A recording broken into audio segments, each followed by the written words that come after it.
श्री अधिकमास महात्म्य कथासार अध्याय पहिला 1. सुखसंवाद. श्री गणेशाय नमः. अधिकमास कोणता आणि त्याचे महत्त्व काय याबद्दलचे शास्त्र सामान्य लोकांना कळावे म्हणून ते कथारूपाने सांगितले तर त्याचा उमज सहज होतो. त्यांच्या हातून तसे धर्माचरण घडते आणि सर्वांचे कल्याण होते. याच दृष्टीने महर्षी व्यासांनी पुराणांची रचना केली. महर्षी व्यासांनी संस्कृत भाषेत पद्मपुराण नावाचा ग्रंथ लिहिला. त्यात अधिक मासाचे महात्म्य वर्णन केले आहे. हे कथासार निष्ठापूर्वक वाचून अधिक मासातील थोडी जरी व्रते केली, यथाशक्ती दान केले, तर भगवान पुरुषोत्तमाच्या कृपेने सर्वांचे कल्याण होईल. निमिष नावाच्या अरण्यातील शांत तपोवनात शौनक, गालव वगैरे अनेक ऋषीमुनी धर्मचर्चा करीत असताना महामुनी सूत तेथे आले. तेव्हा जमलेल्या सर्व ऋषीमुनींनी महामुनी सूतांना विचारले की ज्या धर्माचरणाने सामान्य जनांचे कल्याण होईल असे एखादे सोपे, सहज, सुलभ व्रत, दान किंवा साधन असेल तर ते आम्हाला सांगा.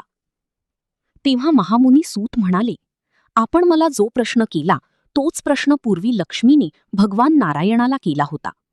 त्यावेळी नारायणांनी लक्ष्मीला जो उपाय सांगितला त्याचीच एक कथा मी आता तुम्हाला सांगतो. ती शांतपणे ऐकावी. या कलियुगात नरदेह प्राप्त होणे ही एक विशेष गोष्ट आहे. नरदेह मिळालेल्या प्राण्याला मात्र अनेक दुःखे, संकटे आणि व्यथा प्राप्त होत असतात. अशा वेळी तो मनुष्य भांभावून जातो.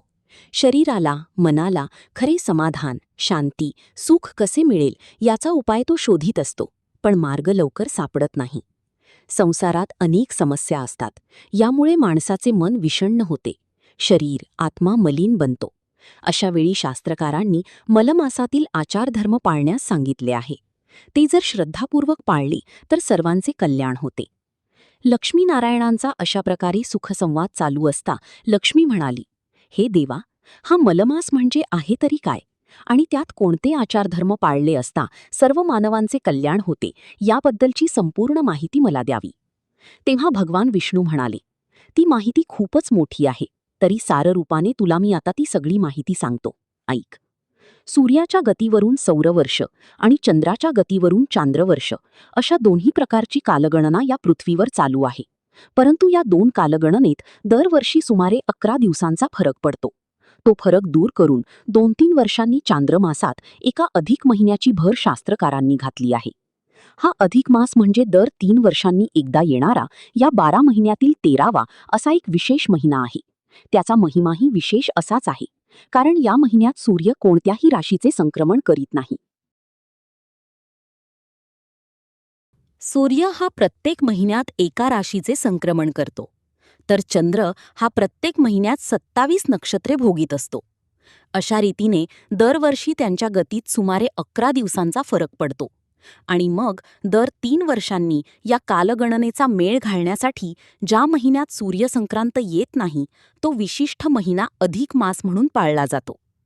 सूर्यसंक्रांत नसलेल्या त्या चांद्र अधिक मासात वातावरणात विशिष्ट प्रकारचा बदल होतो. ग्रहण काळाप्रमाणे वातावरण गढूळ, मालिन्य बनते, म्हणून त्या महिन्याला मलमास हे नाव दिले गेले. या मलमासात कोणतेही मंगलकार्य करू नये, फक्त पुण्यकृत्ये करावी. त्यायोगे आपले आरोग्य आणि मानसिक समाधान टिकून राहते. या अधिक मासात दानाचे महत्त्व फार मोठे आहे. या महिन्यात सत्पात्री ब्राह्मणाला काही वस्तू, वस्त्र आणि अन्न दान दिले पाहिजे. ते दान प्रत्यक्ष भगवंताच्या चरणी अर्पण होत असते, कारण ब्राह्मण हे भगवंताचे मुख आहेत असे पुराणात सांगितले आहे. पूर्वी कृतयुगात ऋषीमुनी आणि ब्राह्मण पंडित अरण्यात, तपोवनात राहून विश्वकल्याणाचे चिंतन करीत, अनेक विज्ञानशास्त्रांचा शोध लावीत, प्रयोग करीत. स्वतः राजे महाराजे त्या ठिकाणी जाऊन त्यांच्या उदरनिर्वाहाची काळजी घेत असत. त्रेतायुगात मग ऋषीमुनी आणि पंडित ब्राह्मण राजवाड्यात स्वतः जाऊन राजाकडून आपल्या इच्छित कामना पूर्ण करून घेत असत.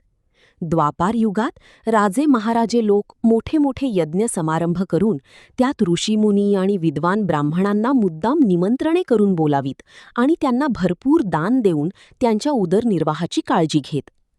आता मात्र या कलियुगात ब्राह्मणांनी आपला आचारधर्म सोडला. ब्रह्म जाणते विद्वान, निष्ठावान असे ब्राह्मण फारच थोडे राहिले. ऋषीमुनी तर अगदीच थोडे राहिले. अशा सदाचारी, निष्ठावान गुरु, ब्राह्मण, सुवासिनी यांना गृहस्थ पतीपत्नींनी मुद्दाम आपल्या घरी बोलावून त्यांची पूजा करून यथाशक्ती वस्तू, वस्त्र, अन्नदान करावे.